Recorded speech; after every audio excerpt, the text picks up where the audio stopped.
make sure everything's playing right. So Just double check it. yeah. I mean, I'll do that once, you know, where's the bets, and I'll do that. Over there. Especially with this guy in there. We don't want Christian Bale here. Right now? Oh boy. Well, we're not ready. Well, you are ready, because we're live. And everybody that's connected is listening to me yell at you. That's fine. They can yell at me. I don't care. What do we got? 2 audience? 3 maybe? Turns out we got like 1,000 people watching. I know. There's 8 million subscribers right now. Oh, 8 They've million? all been notified on their phones. They all have the bell icon ringing right now. Ready? Ready? Ready? 5. Welcome to wait, what? The show where we talk about different topics that make you think, wait, what? My name is Brody, and today's episode we're going to talk about Christmas. So the other day I was listening to the radio, and I found out there's actually going to be new Christmas candy that is coming out this holiday season. Now you might be thinking in your head, what Halloween or holiday Christmas candy are there? I mean, other than the cookies and the gingerbread, like there's only one specific one that actually stands out, and that is a candy cane. A candy cane is a red and white swirled peppermint treat that maybe your mom and dad and grandma and grandpa probably had when they were young. They're still around today, but most of the time you only usually get them from Santa at the mall or at just buy them at the store, and then just hang them on your tree and such. But they've been around for a long time. But lately, there's been different companies that have been changing it. So a couple years ago, the Starburst ones came out along with like the Jelly Bean ones. But there's been a couple that came out last year and that are coming out this year that are just makes you just scratch your head. Last year, the 2 new candy canes that came out was a dill pickle candy cane and a gravy candy cane, which doesn't sound the greatest appealing. And if you didn't know about them, well, now you do. But the 3 new flavors that came out this year is the first flavor I want to talk about is a mac and cheese candy cane. It's going to be the colors yellow and white, and the fact that out of the 3 I'm going to be talking about, this one doesn't sound too bad. It's one of those things when I'm looking for a candy cane, I'm looking for something sweet, so I'm not sure how this is going to, taste, but out of the 3 I'm going to talk about, this one might not be too bad. The next flavor I want to talk about is a rotisserie chicken. Yeah, you heard me right. Chicken flavored candy cane. It's maroon and yellow, and it's got to be one of those flavors that I just don't think would sound good with a candy cane, particularly because when I'm thinking of a candy cane, I want it snack, I want it sweet. I don't want like a second dinner, if you know what I'm saying. The third new flavor I want to talk about is hands down got to be probably the worst candy flavor of all time, and that is a clam flavored candy cane. Yeah, clam, like those things you find in the bottom of the sea. Yeah, let's put that on a candy cane. I feel like this has got to be hands down worst candy cane I've ever heard of. I think it's going to be probably the next black licorice. It's like gray and white, and I don't if you're a black licorice fan, but I just don't think this is going to be any good at all. And I mean, it makes me think of that scene from the Mr. Bean movie where he's at the seafood restaurant and he's trying out his clams, like rolled clams. Gracias.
Yeah, it's just one of those that I just want to know, like, who thought it would be a great idea, you know, show up to the meeting when they're going to talk about these cans and be like, you know, it'd be a good flavor for a candy cane, rotisserie chicken, or even better yet, clam.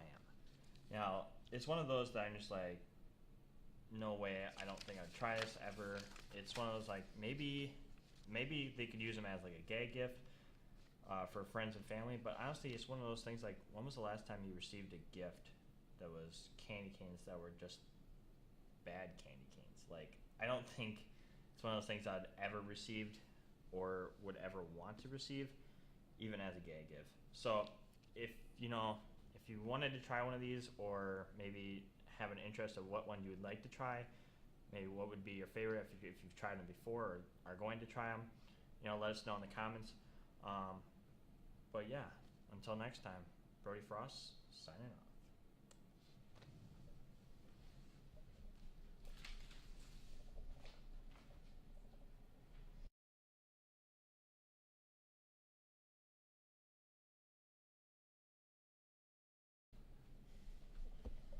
Monitor isn't on. Gotta set the thing.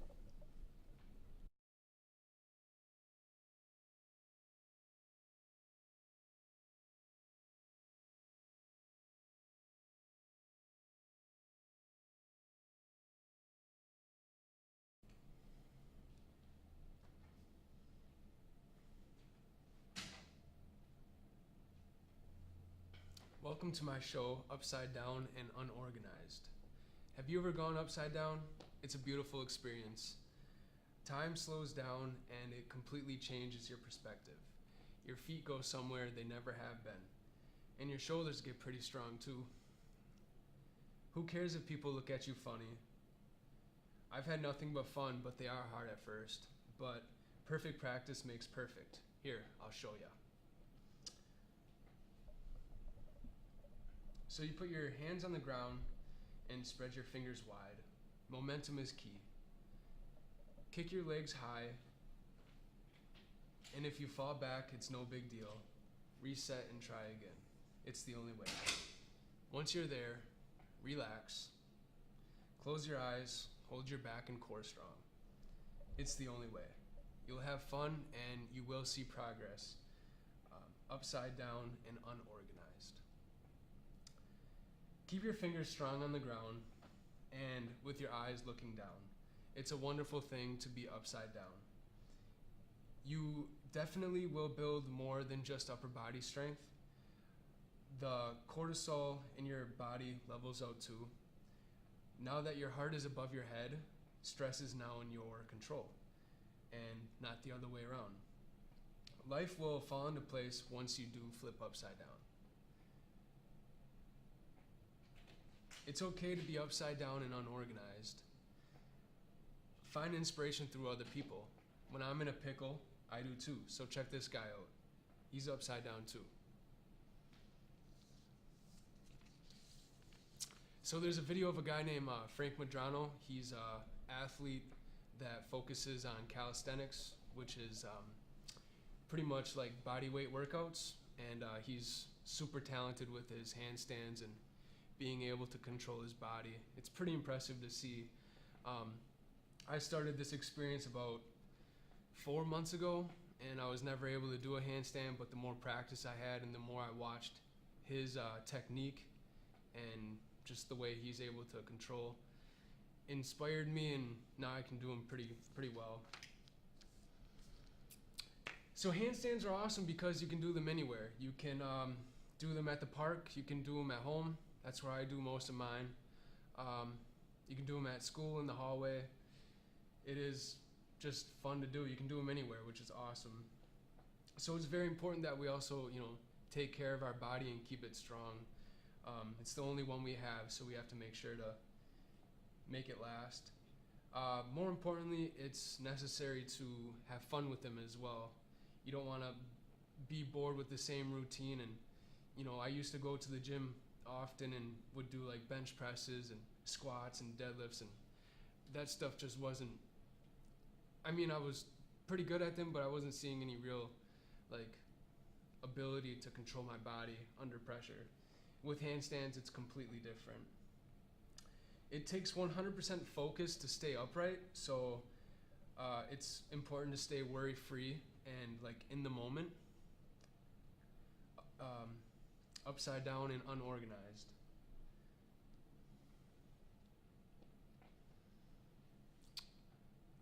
So besides going to school and going to work, I don't have many hobbies. I like to watch sports and hang out with my family. But I'm a very curious person and I love movement. I'm a big fan of Conor McGregor. He does the same. He's a big into movement and being able to work with his body. So when I saw my friend do one at the gym, she knew that I would end up doing them as well. Since then, I spend a lot of time facing the ground, and I love every unorganized second of it. It's pretty awesome. So have fun with handstands, and remember, it's okay to fall. Practice doesn't make perfect, but perfect practice does. I hope you enjoyed my time, unorganized and upside down. You can see a bit of the microphone at the end.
That's in position.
Alright, ready when you are.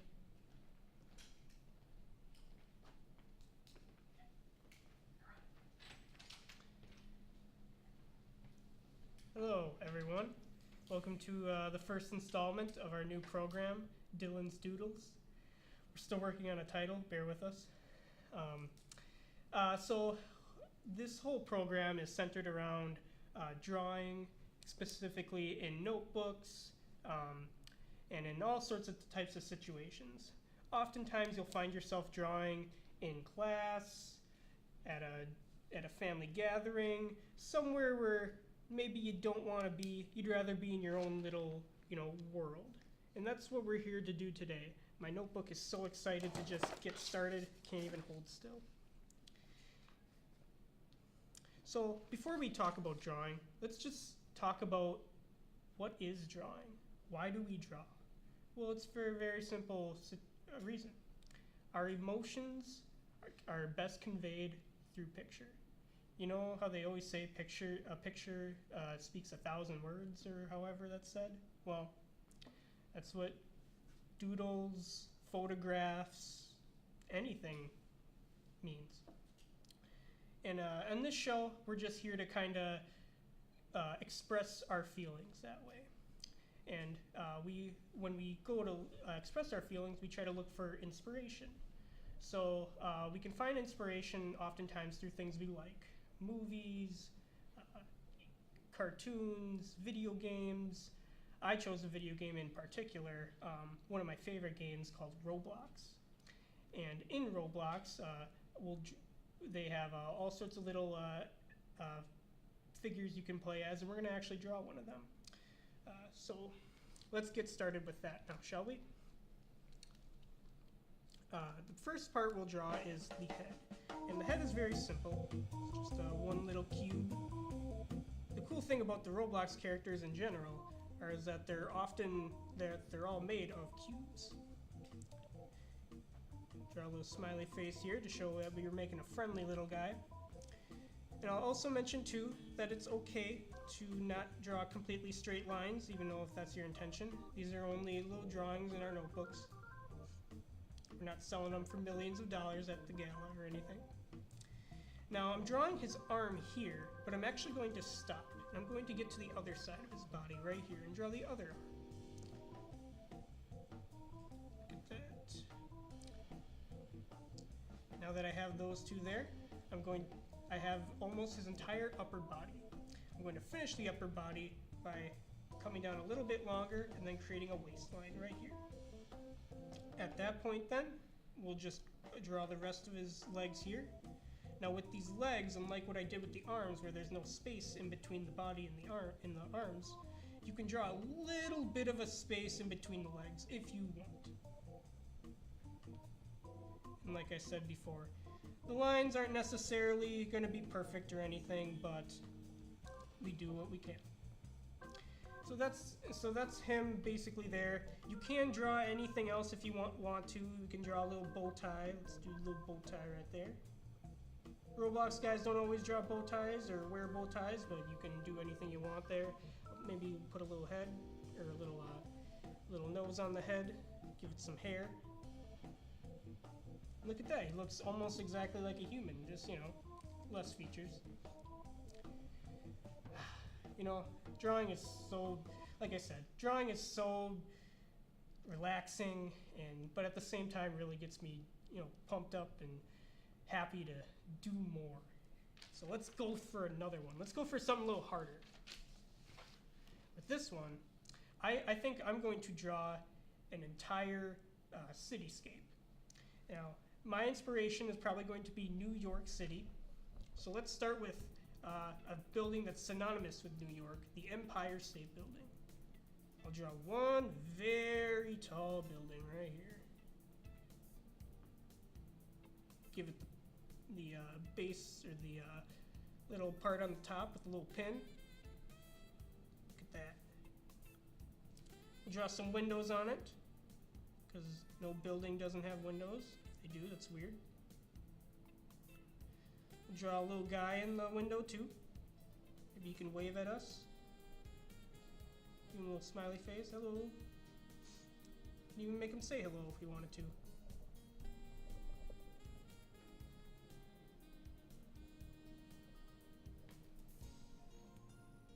Hello. Keep drawing some more windows because we're very high up and people want to look at the skylines. Reminds me, if we're that high, we gotta draw some clouds. Ooh. Drawing some clouds. Not every window will be will have a light on. Some will be closed because there's nobody in there. We want to conserve some electricity in this town we're making here. And so, along with the Empire State Building, of course, anyone who's seen New York knows there's more than one building in New York, so we're going to draw a few extra ones on the side here. Not all the buildings will have slanted roofs. That's just how I want to draw. Look at that. It's looking almost just like New York. More buildings. And again, these buildings have windows. It's amazing. People are walking around the city. Draw them anywhere you want. It can be sloppy or as fine as you want it to be. That's the beauty of this thing. Nobody's going to judge these drawings except for yourself. Let's see. Let's draw just for the fun of it. Let's draw a little airplane, flying above the city and all, taking view of its beauty. Yeah, get a little window in there too. People love the city. Yeah. Well, I think that's a good drawing right here. Man, just take a look at that. It is beautiful. I hope to visit someday. I imagine it'll look exactly like this. Okay, now before we leave today, I would just like to go over one other thing, is that oftentimes when we're doing our drawings, we often will be in the middle of class and have some notes that we're writing because we're good students. We're always taking notes, remembering stuff for later. But in the middle of it all, sometimes, you know, if we get a little sidetracked or something, we'll start to maybe give a little extra drawings or little doodles on the side of those notes. So I'm going to show you just an example of drawing on already written notes. Flip to a page here that has some notes on them.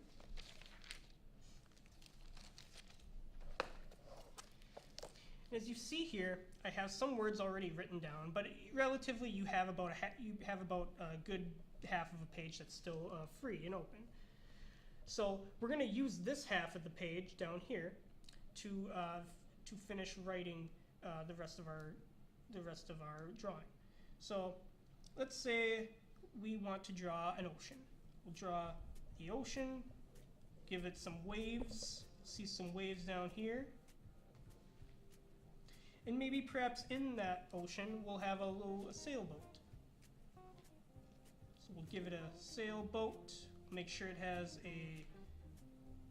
as this will be our little sail. It's flying around. We'll have a little guy in there. Oh, make sure you can see everything. We'll have someone just sailing around on the 7 seas, or wherever you want it to be. You can have a little captain's hat too. The wave almost makes it look like it is a captain's hat right there. And we'll draw a little sun. Perhaps he's maybe a little fish as well. Little fishy guy just swimming around, having fun.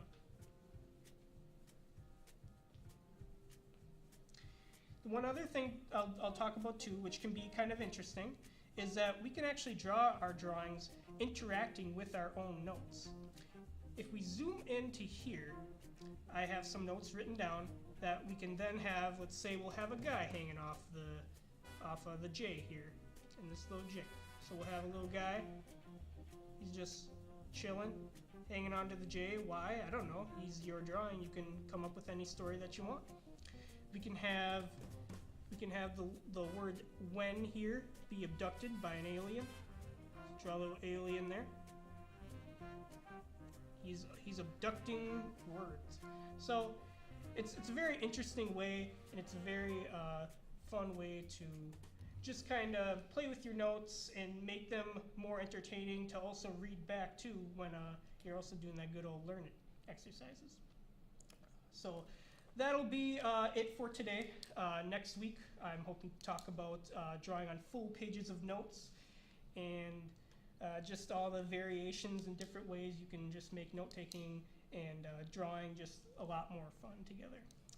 Thank you for watching. Have a good day.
It's good. Yeah. Um, Okay. All right. Cutter. Mike's, yeah, that's probably good right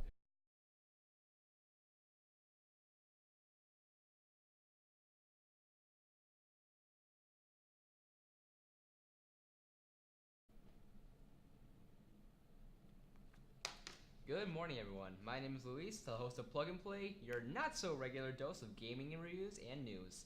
Hope you're all awake, but if you're not, then I can't really help you because I'm not allowed to bring an air horn into the studio. It's freaking rules. Anyway, to kick off our first broadcast, let's talk about the biggest thing in gaming: the trailer for the new Spider-Man game on the PS4. So, this game was announced back in 2017, just a few months after Homecoming hit theaters, and on September 8th, last Saturday, it finally hit stores, and nobody, except for me, slacked on getting the game. Now, everywhere you turn, there are YouTubers uploading playthroughs of the game, and if I had the $60 to spare, I would do it too. Now, I don't know much about it, but I do know that it follows the Marvel Cinematic Universe, and this Spidey right here is the same as from the movies. However, this is set 5 years into the future, where he's a lot more experienced and he knows what he's doing, something the other games haven't done before. So, for those of you still crying over the end of Infinity War, worry not. This game brings so many new mechanics that the other games didn't have, most notably the ability to interact with your surroundings in order to, beat up bad guys. You can sneak around, you can lock onto everything, you can grab crates, you can grab beams. Just, it makes you feel like you're playing as Spider-Man. You can sneak takedown, just, yeah, do everything you can. So, I can't really tell you much more, but I can just tell you this, that if you're a fan of the webhead and you own a PlayStation, you should buy it right now. I'm sorry, Xbox, you're just not good enough. So, with the news out of the way, how about we switch to the main theme of this broadcast, the game reviews and recommendations. Today I only have one, but trust me, it's a good one. Today I'm talking about the horror movie survival simulator, Dead by Daylight. The game was released on June 14th of 2016, making it just over 2 years old now, but it's still very fun despite the age. The premise of the game is essentially like a horror movie. There are a group of survivors trying to escape a killer. Now, before I go into much detail, let me give you a bit of story on what the game has. The killers and survivors in the game are essentially trapped there by some ancient being known as the Entity, a swirling mass of black claws and tentacles that is extremely powerful, powerful enough to create its own timeless, deathless dimension where it's able to obtain killers from any world in any time period, as well as random, but also not so random, people to act as sacrifices. The Entity created this dimension to feed, as its killers are its minions, and they sacrifice survivors to it. People can choose to play as survivors or as a killer from the main menu, and whatever you choose to be your main is just fine. As a survivor, players need to run and hide from the killer while at the same time fixing generators scattered throughout the map in order to open the exit gates. The killer, on the other hand, has a very simple goal: kill everyone. Now, the gameplay is pretty simple, really, kind of, maybe. As of right now, there are 14 survivors to choose from and 13 killers, but there are many more planned for the future. Now, to explain the gameplay mechanics, for each round there are 4 survivors and 1 killer. The survivors have to find and fix 5 generators out of 7 scattered all over the map in order to power the exit gates and escape. But the generators aren't easy. They take time and small quicktime events that can alert the killer if you're not careful. Once a survivor is spotted by a killer, a chase ensues, causing the survivor to put their skills to the test and try to outmaneuver and outthink the killer by vaulting over windows, dropping pallets on the killer, or finding lockers that don't work a lot of the time. Killers don't have it too easy either, though. The hunt for survivors is the biggest challenge as they begin to hear a heartbeat once you're close enough. But luckily for the killers, they are normally faster than any survivor can run. But skill is needed as well as the speed. This is where each killer has an advantage in their own unique ability. You see, the Entity allowed the killers to gain special powers, or to amplify their already existing powers. But some don't really need the Entity's help, like the Trapper right here. He just uses bear traps in order to maim survivors and grab them. Or the Huntress, who throws her hatchets. Every killer has a power unique to them, with the mild exception of Hillbilly and Leatherface, who just copy chainsaws. Each killer power is useful in its own right, whether it helps the chase or it allows the game to drag on for an incredibly long amount of time. Each killer and power is good if used properly. Now, if the base vanilla gameplay is too boring or hard, perks can change everything. Perks are special abilities that can be added to both survivors and killers in order to make the game easier or more challenging to the other party. If I were to talk about every perk in the game, we'd be here all day, and we don't have that time. But I will have you know that some perks are more worthless than others, and some are so good they are annoying. So for some final notes, let me give you a few words of advice. If you decide to buy the game, either on Steam, PlayStation, or Xbox, I can't really tell you guys how to play, as each game is completely unique. But I can tell you how to play it. I can tell you to play however you want to play it. No made-up rules, no honor code, but if you do have a moral code for your own, that's perfectly okay. So after many months of playing, I give this game a solid 8 out of 10. If there weren't so many raging 12-year-olds, it could have been a 10, as it's an absolutely amazing game, very well developed and constantly updated.